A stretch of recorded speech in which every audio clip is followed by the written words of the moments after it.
Bien. Entonces, continuando con los temas académicos, en el día de hoy me toca hablar sobre la lesión renal aguda y las enfermedades tropicales. Ya empezando con un preámbulo, es importante destacar que las enfermedades tropicales son todas aquellas enfermedades infecciosas que están dadas por un vector, que son prevalentes en regiones tropicales y subtropicales de nuestro planeta. Que, si bien es cierto, eso están dados por territorios que son de características climáticas como cálidos y húmedos, y en su mayor parte tienen que ver con regiones que están en desarrollo, tanto a nivel social, económico y sanitario. Si bien es cierto, las enfermedades tropicales pueden clasificarse, al igual que las cosmopolitas, de tres formas: en un riesgo alto, medio y bajo. Entre las enfermedades tropicales de alto riesgo tenemos la que ya conocemos como paludismo o malaria, la mendiasis, la esquistosomiasis, el cólera, el dengue y la filariasis. Aquellas que tienen un riesgo medio de contagio están la fiebre amarilla y la tripanosomiasis africana. De bajo riesgo se encuentran las que se engloban como fiebres hemorrágicas y la fiebre de Lassa o la fiebre amarilla. Si bien es cierto que entre estas enfermedades hay un sinnúmero de datos epidemiológicos, pero entre ellos hay que destacar que actualmente la malaria produce 2 millones de muertes al año y su distribución geográfica está especialmente entre África, Asia, América y el Pacífico. A nivel de Europa, esto está erradicado. Cerca de 500 millones de personas a nivel de las Américas pueden tener o tienen riesgo de poder contraer enfermedad del dengue o estar en contacto con el dengue. También a nivel mundial, lo que se conoce como leptospirosis, pueden haber más de 500.000 casos. Y a nivel de África, el 90% de las personas necesitarán en algún momento un tratamiento contra la esquistosomiasis. Si bien es cierto que la distribución de las enfermedades tropicales solamente estaba dada a aquellas regiones tropicales, actualmente y hoy en día, por los estados de migración y por el calentamiento global, estas se han ido distribuyendo y se han ido alzando aquellas regiones que no son tropicales. Por lo tanto, la Organización Mundial de la Salud y la Organización Panamericana de la Salud desde el 2018 han estado haciendo esfuerzos para poder controlar dichas enfermedades. Y ellos crearon una unidad conocida como la Unidad de Enfermedades Desatendidas, que son aquellas que se han olvidado, que son en el contexto tropicales y que están transmitidas por vectores. Ellos tienen como misión clasificar, vigilar todas aquellas enfermedades que son conocidas como tropicales y estimar un protocolo para así a inicios o a finales del 2030 buscar la erradicación de las mismas. Ya entrando en tema de las diferentes enfermedades tropicales, iniciaremos con la malaria o el paludismo, que es una enfermedad parasitaria potencialmente mortal. Es causada por un protozoo conocido como Plasmodium. Cabe destacar que existen más de 120 tipos de esta enfermedad y esta es transmitida por un vector conocido como el mosquito Anopheles, específicamente la hembra, ya que el macho solamente se encarga del contexto de la reproducción y solamente consume frutos. Existen 4 cepas de estas 120 que afectan al ser humano. Estas son el Plasmodium vivax, el falciparum, el ovae y el malarial. A nivel de malasia existe uno que se llama Conobosaki, que también es una quinta cepa que puede provocar o formar lo que hoy en día conocemos como malaria. Esta tiene diferentes características entre trofosodito y cigoto, pero es importante destacar que existe esta cepa a nivel de Asia y que la misma puede provocar lo que se conoce como malaria y paludismo. Epidemiológicamente, la malaria a nivel de Latinoamérica y el Caribe constituye el 75% de las infecciones por paludismo son causadas específicamente por plasmodium vivas y raramente o casi nunca son mortales. Pero, ¿qué sucede? En el contexto del Plasmodium falciparum, este sí tiene una letalidad en un 25% y mayormente es el parásito más predominante a nivel del África. Entre el 2000 y el 2015, el número de casos de malaria en Latinoamérica se redujo en un 62%, pero hubo un aumento específicamente a nivel de América del Sur, en Venezuela, a nivel del 2015-2016, donde hubieron una duplicación de los casos. No obstante, a finales del 2015, la malaria aún sigue endémica en 21 países de Latinoamérica y se pretende que, a pesar de que queremos que siga bajando estas cifras, se estima que todavía hay 108 millones de personas con riesgo de contraer esta enfermedad y al menos 5.7 millones serán clasificados como personas de alto riesgo. ¿Qué es importante en esta enfermedad? Toda enfermedad tropical tiene un ciclo constituida por un vector. En el contexto de la malaria, este va a tener dos partes, un ciclo dentro del eritrocito y un ciclo extra eritrocitario. Cuando mayormente el mosquito pica a través de la saliva, inyecta o inocula los plasmocitos que entrarán, irán directamente al eritrocito, destruyendo y formando parte de todo lo que es la parte de la proteína a nivel del eritrocito. Esto es a nivel intraeritrocitario. No obstante, también estos viajarán a través del torrente sanguíneo, adjudicando y entrando a nivel del hepatocito, infectándolo, y dentro de este formándose lo que se conoce como el esquizonte.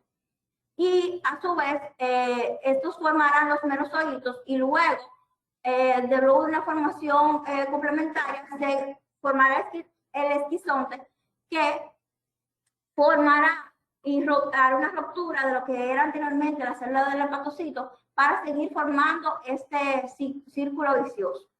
Y así, si viene otro mosquito y absorbe dicha sangre, continuará formando este círculo vicioso.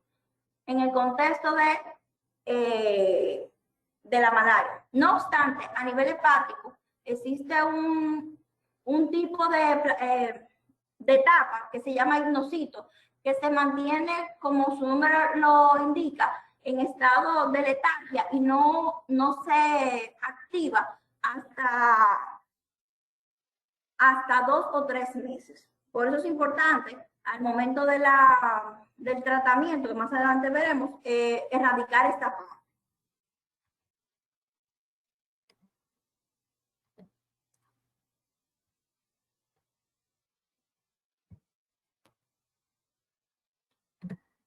Si bien es cierto que luego de este ciclo vital comienzan ciertas manifestaciones, tanto como a nivel respiratorio y gastrointestinal. Entre ellas, estos pacientes pueden cursar con tos, fatiga, malestar general, escalofríos, artralgias y mialgias. Es importante destacar que en esta enfermedad existirán ciclos a nivel de la fiebre, las cuales se conocen como cuaternarias y terciarias, es decir, tendrán periodos de fiebre entre 48 o 72 horas y todo va a depender el tipo de especie de Plasmodium que se encuentra dentro del organismo.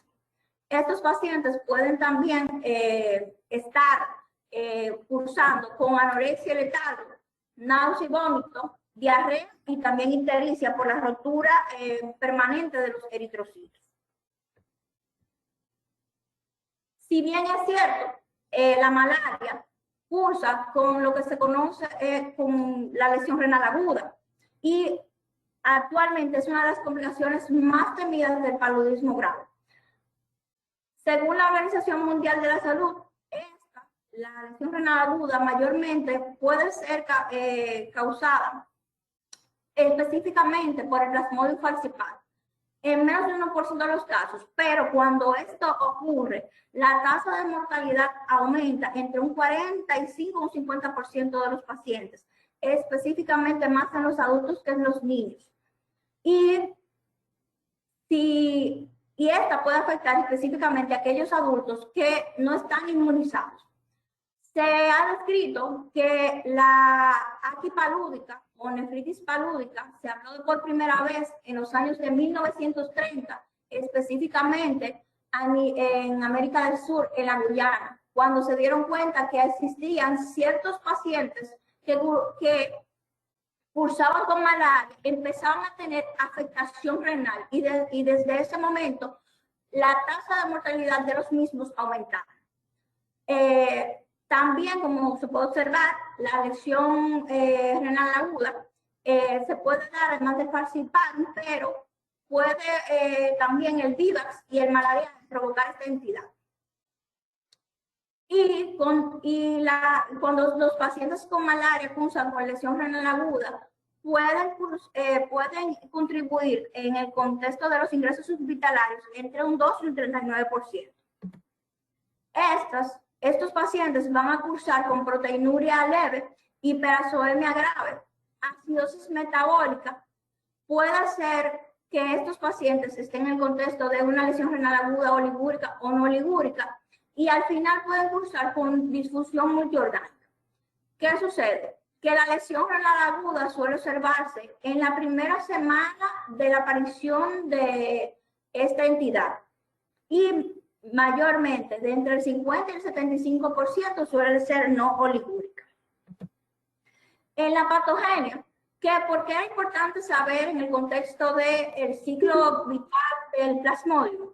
Porque mayormente cuando el Plasmodium entra al eritrocito y lo va a deformar y va a provocar que se comience una serie de formaciones de proteínas que harán una serie de protrusiones a nivel del eritrocito.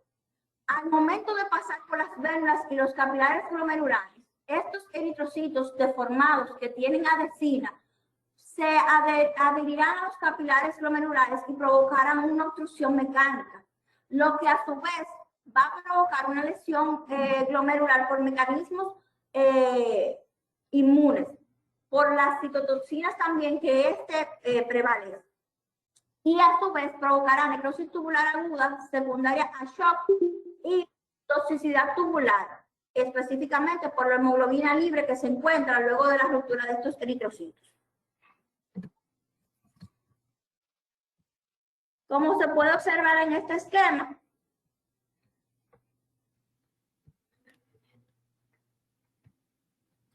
el daño renal que ocurre mayormente se debe dado a ciertos factores propios del parásito y propios del hospedero. Al momento de que el parásito se encuentra dentro del organismo, quien porta dicho parásito va a iniciar una activación endotelial, provocará ciertas toxinas que así a su vez harán que comience una cascada de alteraciones a nivel de la microvasculatura, como una expresión de la trombopodina.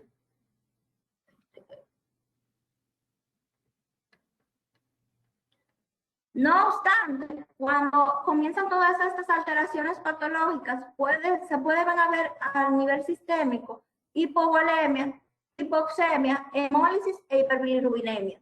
Y mayormente a nivel local, el organismo hará una activación endotelial, como había hablado anteriormente, habrá una citoadherencia por la deformación y formación de proteínas, por la formación y degradación de proteínas a nivel del eritrocito, secuestro, obstrucción de la vasculatura, que a su vez provocará la toxicidad, provocando lo que se conoce como isquemia, edema, glicólisis anaerobia, Es importante destacar que este parásito, cuando entra dentro del eritrocito, consume toda su glucosa, provocando entonces toda esta cascada hipoperfusión renal que dará a una acidemia prerrenal, necrosis tubular aguda, que llevará a lo que se conoce como una lesión renal aguda.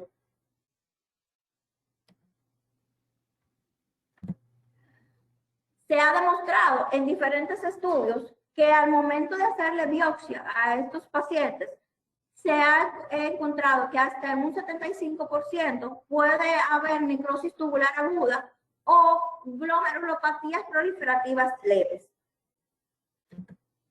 En el tratamiento y en el abordaje de los pacientes que tienen lesión renal aguda y que cursan con malaria, es importante de primera instancia seguir las siguientes pautas, dice la literatura.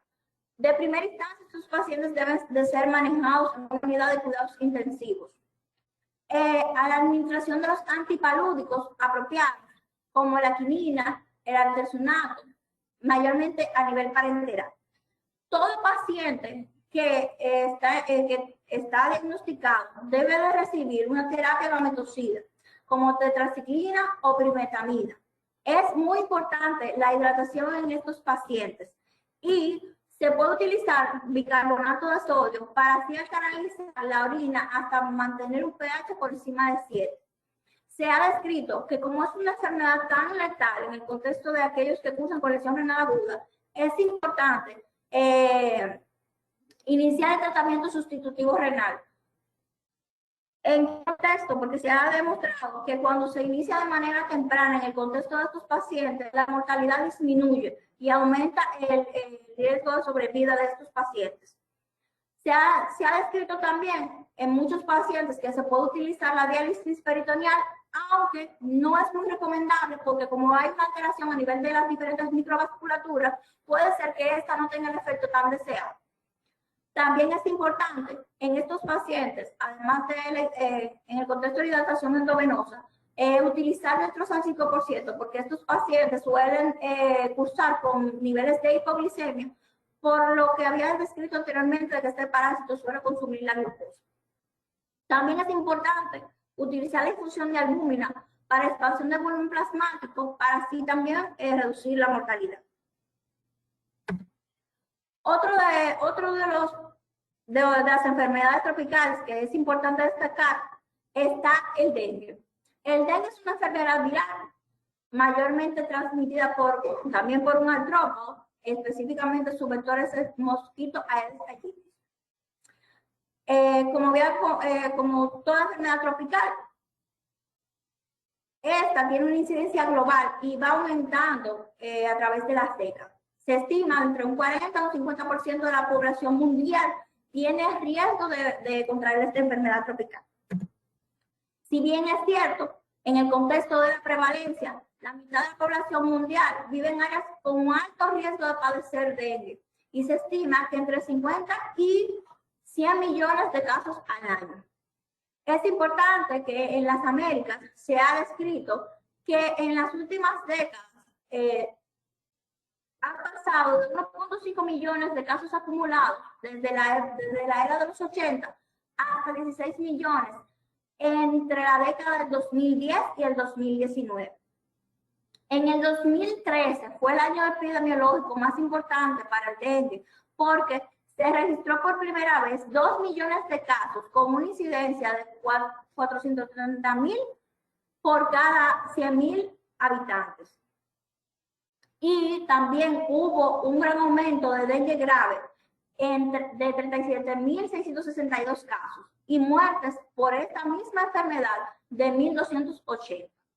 En el 2019 se registraron un poco más, o sea, hubo un aumento de estos casos de 3 millones de casos, 28,000 graves y 1,500 muertes en este mismo año. No obstante, en el dengue, la lesión renal aguda, la mortalidad es de un 6 a un 9%.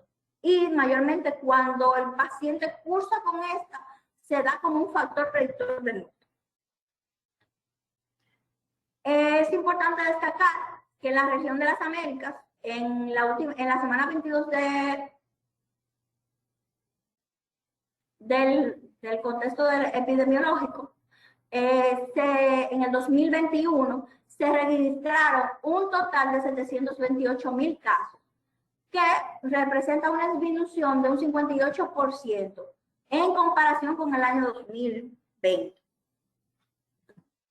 En el contexto de la etiología, cabe destacar que el dengue es causado por 4 serotipos de virus, aunque existe un quinto virus, un DEN5, que está más en Asia, pero los 4 más conocidos, desde el DEN1 al DEN2, y cabe destacar que la infección de cada uno de estos serotipos proporciona una inmunidad para uno solo de estos serotipos de por vida. Dígase que usted tiene la posibilidad de que le dé dengue 4 veces.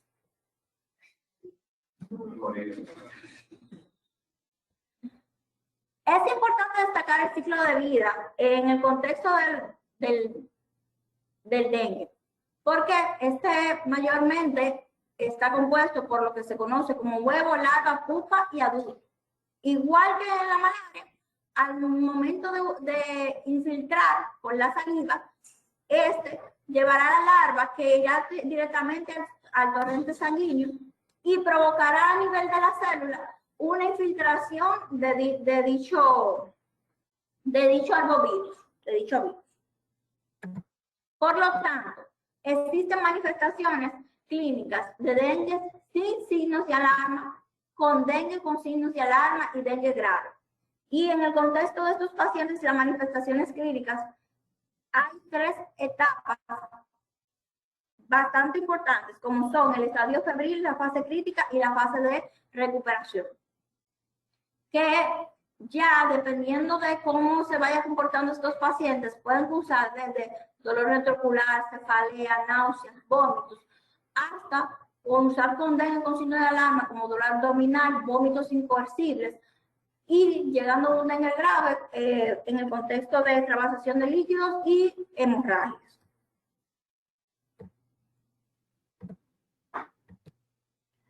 En el contexto de la afectación renal, el dengue puede provocar lesión tubular aguda, glomerulonefritis y provocará también síndrome hemolítico urémico.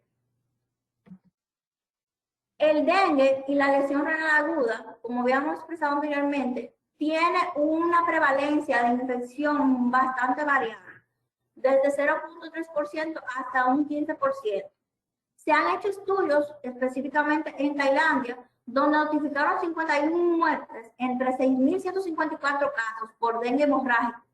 Y de estos casos, tenían una incidencia de una lesión renal aguda de un 0.3 hasta un 33% entre los casos mortales de pacientes que cursaron con dengue y lesión renal aguda. Si bien es cierto, al momento del paciente iniciar con esta enfermedad viral, habrá una lesión tubular isquémica, que es más bien asociada por la hemoglobina, que tendrá una afectación a nivel glomerular, específicamente a nivel del intersticio, que provocará una serie de alteraciones a nivel de toxinas, que provocará depósitos de inmunocomplementos secundarios y puede haber microangiopatía trombótica. La presentación clínica de la lesión renal aguda en el dengue irá desde elevación de los niveles de creatinina, proteinuria y se pueden observar sedimentos urinarios activos. Se ha demostrado en aquellos pacientes que cursan con esta enfermedad, que se les realizan biopsias, que en los pacientes con dengue hemorrágico y proteinuria o hematuria o ambos, a nivel de la biopsia pueden haber cambios glomerulares, hipertrofia e hiperplasia de las células mesangiales y de las células endoteliales por cambios propios en el contexto de la defensa de este virus. Células similares a los monocitos también pueden observarse a nivel de la luz del capilar. Y esto también puede observarse que hay engrosamiento focal basal glomerular a nivel de la membrana. Los complejos inmunes que más se pueden observar son de IgG, IgM o ambos, o el complejo C3. tanto a nivel de los glomérulos como a nivel de las arteriolas. El tratamiento, específicamente en el contexto de estos pacientes, es control de la fiebre, mayormente con acetaminofén. Es importante la prevención de la deshidratación, ya sea líquidos por vía oral o intravenosos, y el tratamiento de las complicaciones como hemorragia. Es importante evitar el uso de medicamentos como la aspirina y los medicamentos antiinflamatorios no esteroideos como los AINES, para no agravar más el cuadro. Otra enfermedad en el contexto de la lesión renal aguda es la leptospirosis. Esta es una zoonosis que está presentada específicamente por una espiroqueta conocida como leptospira. Existen más de 200 tipos de espiroquetas de leptospira, pero solamente la interrogan y la biflexa son las que tienen capacidad de formar patogenia en los humanos. No obstante, también es importante destacar y recordar que esta se va a transmitir a través de la orina de los animales, los roedores, que se encuentran específicamente y se transmite con mayor contagio cuando estamos en época de lluvia o en época de ciclónica. Pero la transmisión de humano a humano es raramente ocurrida. ¿Por qué razón? En el contexto de que se da a nivel de la orina de animales a humanos? Porque entra en contacto con, a nivel de la piel o a nivel de las membranas, como los ojos, que pueden a través de esta vía, la espiroqueta entrar al organismo. Entre la epidemiología de la leptospirosis, esta es endémica de Latinoamérica. Mayormente, como había mencionado anteriormente, alcanza su pico cuando estamos en tiempo de precipitaciones, inundaciones o fenómenos naturales como los huracanes o el fenómeno del Niño. Entre 1907 y 2008 se registraron específicamente en Brasil 23.574 casos de leptospirosis, con una alta tasa de mortalidad de un 11.2%. Entre el 2009 y el 2017 se seguían aún presentando cifras similares sobre esta enfermedad. La mayoría de los casos registrados con manifestaciones severas pues tienen una mortalidad de un 10%.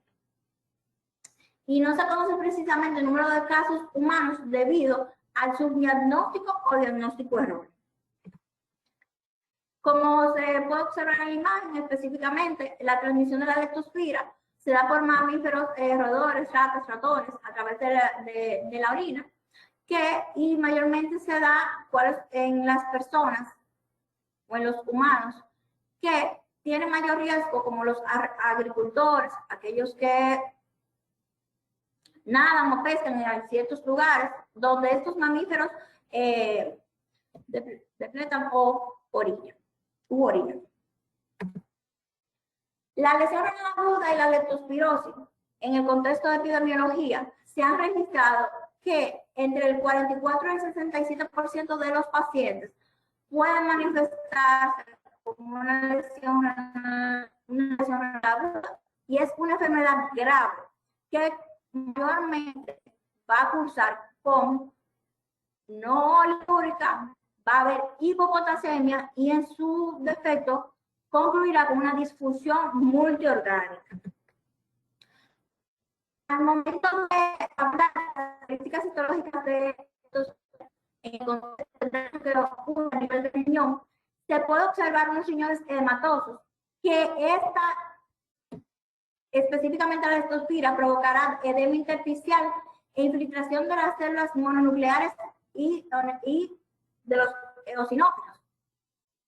Puede haber una leve glomerulonefritis proliferativa transitoria, pero por la leptospira habrá depósitos de inmunoglobulinas IgM y C3. ¿Qué sucede? Se han hecho estudios o experimentos en ratones donde se inocula dicha Dicha leptospira y la misma provocará alteración a nivel de los capilares glomerulares a partir del cuarto día y provocará nefritis intersticial aguda asociada a nefrosis tubular aguda. Por lo tanto, el tratamiento, hay que destacar que la leptospirosis es una enfermedad autoinmune, pero que cuando se una lesión renal aguda hay que tratarla de forma rápida y correcta. El tratamiento antimicrobiano en la leptospirosis leve, mayormente usted se puede utilizar doxiciclina, vía oral 2 veces al día, o amoxicilina o acitromicina. En la leptospirosis grave,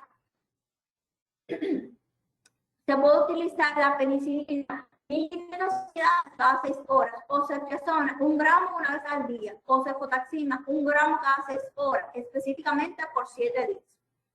El uso de hemodiálisis o hemofiltración se asocia a menor mortalidad en el contexto de aquellos pacientes cuando cursan con esta enfermedad, de un 0 a un 10%.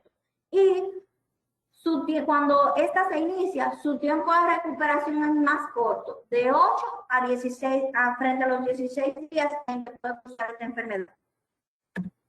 Otras enfermedades que pueden cursar con lesión renal aguda está la fiebre amarilla, recordando que es una fiebre hemorrágica viral transmitida por diferentes mosquitos infectados. Esta tiene 3 ciclos de transmisión, uno selvático, uno intermedio y urbano, dependiendo del área donde se encuentre. Pero se ha descrito que en África y en América del Sur solo ocurre la fiebre amarilla selvática y urbana.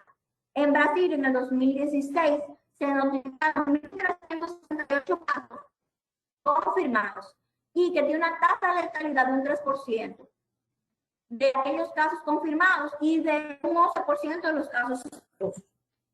La fiebre amarilla a nivel renal provoca lesión renal aguda y las complicaciones renales suelen presentarse de forma grave, específicamente entre el quinto y el séptimo día, con una disminución del volumen urinario y presentando albuminuria. El mecanismo de afectación renal es poco conocido, pero se ha descrito que puede haber lesión tubular isquémica por shock, abdominosis, glomerulonefritis y nefritis intersticial aguda. No obstante, en la lesión experimental, específicamente durante las primeras horas de esta enfermedad, puede haber disfunción renal relacionadas con hipovolemia. Los pacientes se presentarán con cilinduria, acidosis metabólica, albuminuria y oliguria. Se ha descrito en ciertas literaturas que se ha encontrado el antígeno viral al momento de la observación a nivel de los glomérulos y de los túbulos. Y que actualmente no se dispone de un tratamiento más allá que solo sea de la atención al apoyo. Es decir, que según la sintomatología y los signos que presenta el paciente es que se tratará dicha enfermedad. Otra enfermedad que también provoca lesión renal aguda, y que, aunque también es conocida por nosotros, que es la esquistosomiasis. Es una enfermedad viral causada por trematodos, el schistosoma, que es transmitido específicamente por los moluscos, los caracoles. Es más frecuente específicamente entre 500 y 600 millones de personas a nivel del mundo, específicamente aquellos que son agricultores y que trabajan en arroz, tienen riesgo de padecer esta enfermedad. Recordando que la hembra depositará los huevos de su mucosa en su vejiga, colon o recto, y lo depositará en el agua. Y al momento de tener contacto con el agua y la piel, pues ahí quedaremos en contacto. El daño renal de la esquistosomiasis tiene varios, está dado porque provoca factores infecciosos y también obstructivos, específicamente a nivel del tracto urinario. Se ha descrito también que en estos pacientes puede haber cáncer de vejiga. Es menos frecuente, pero suele aparecer en lesiones esenciales glomerulares mediadas por inmunocomplementos, específicamente por el schistosoma manzoni y el japonismo. Y que riñón raramente se pueden ver granulomas porque pueden haber depósitos de amiloide. Otras enfermedades, y que no podía dejar de mencionar, que también pueden cursar con lesión renal aguda, son la filariasis, que tiene que va en el mismo contexto de aquellos pacientes con una pastosa.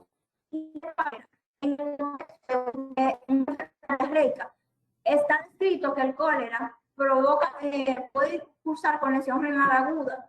Esta puede haber hematuria, cilinduria y puede haber necrosis tubular aguda, afectando lo que es la economía del individuo. No obstante, en el contexto del cólera, además de que provoca estos daños del glomérulo, en alto grado de deshidratación severa, también contribuye a que haya más afectación renal. Hasta aquí es mi exposición. Si tienen algún comentario o pregunta.